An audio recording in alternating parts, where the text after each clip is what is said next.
Hey guys, Bison here, bring you another Unholy Death Knight Dragonflight video. Today we're taking a look at my top 5 mistakes I see Unholy DKs make in Mythic Plus.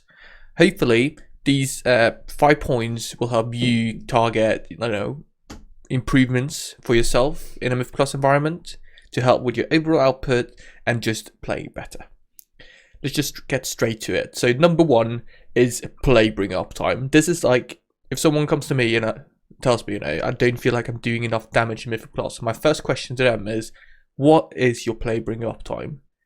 Right? This is such an essential part of doing big damage with Unholy, and you should be looking at 90% plus, right? To get this, you want to start every single pack by doing a Naked Skirt Strike as your first GCD, right? And then keep track of that Plaguebringer, and then just refresh it every time it's about to come off, every 10 seconds, right? It will kind of refresh normally in your rotation, but you need to pay attention to it because it's such a big DPS gain. Simple one, have a look at your uptime. Is it below 90%? Start tracking it, start playing around it, start doing that naked initial skirt strike, right? Easy and a very big improvement if you follow that tip. Second one, holding cooldowns. This is something I parrot so often.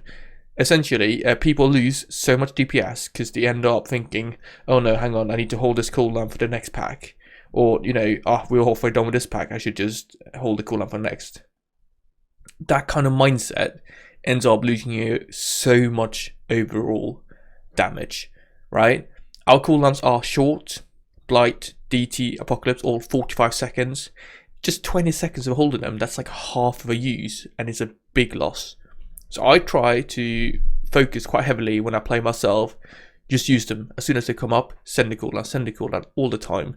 And it is a significant improvement to your DPS, trust me. This also brings into like Army of the Dead that we do running a couple of builds. Also send that one, right? That should come every time it comes up, don't hold it, right? We'll get back to that, it's part of another mistake, right? Number 3, right? Using Death Knight too early in your AoE rotation. I review some logs and I see Death Knight going down like its second GCD or something, and I think this is a mistake because you heavily underutilize it doing it that way. The Unholy Opener, right? You do Skirt Strike, you send all your cooldowns, you dump your runic power, and then you Skirt Strike again to get your Plaguebringer buff up again, up 10 seconds, right?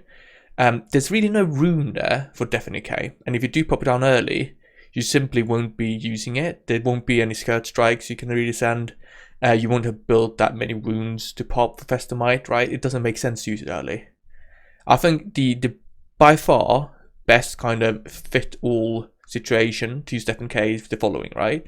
Use a Naked Skirt Strike, and 10 seconds afterwards, when your Plaguebringer is about to drop, what you do is you pop down Death Knight and you Skirt Strike again, right? At that point, that second Skirt Strike is going to get some value because it's in Death Knight. Your Dark Transformation Ghoul would have put up a couple of ghouls so you get some Festermight stacks. The fact that Death Knight comes a bit late, you're going to have lots of wounds, so using that Skirt Strike will generate lots of runic power, which feeds back into your Epidemic. So really quite simple. Use the Death Knight for the second, in other sense, first refresh of Plaguebringer, and you're going to do much better. Number 4, focusing too much on Festermight. This is mostly something I see in chat, like in Acros, where people discuss, how should I prioritize when I'm in my Death Knight? Should I use Epidemic or not? I think fundamentally, it's important to understand the fact that Epidemic is by far your most important button to press anywhere. Your Death Knight and Skirt Strike window is primarily there to generate the runic power to spend on Epidemic, right? So obviously, it's nice to get Festermight stacks and you will get it passively, right? But the primary purpose of your Death Knight window and Skirt Strike is to generate lots of runic power. Okay? This means that when your Death Knight is down, you hit Skirt Strike and then you dump Epidemic until you can then hit Skirt Strike again. So you want to do like 2, 3, 4 Skirt Strikes. You do 1 Epidemic and then you do another one and then you do lots more Epidemic. And the fact is that, you can hit up to 8 targets, 2 Skirt Strikes and everything have a wound, right? Do your maximum Festermight stacks, right? Anyway, the tip is there, don't focus too much on Festermight, focus on using Epidemic.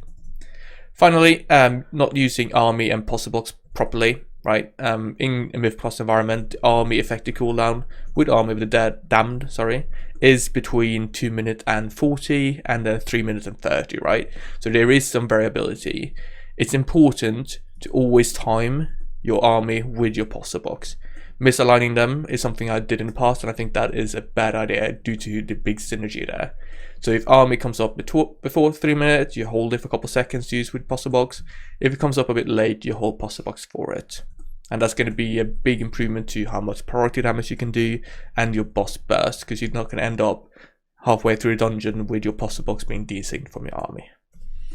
Alright, top 5 mistakes, which turn into like top 5 easy tips to make you do more damage in Mythic Plus. Leave me a comment down below, let me know what you think about this.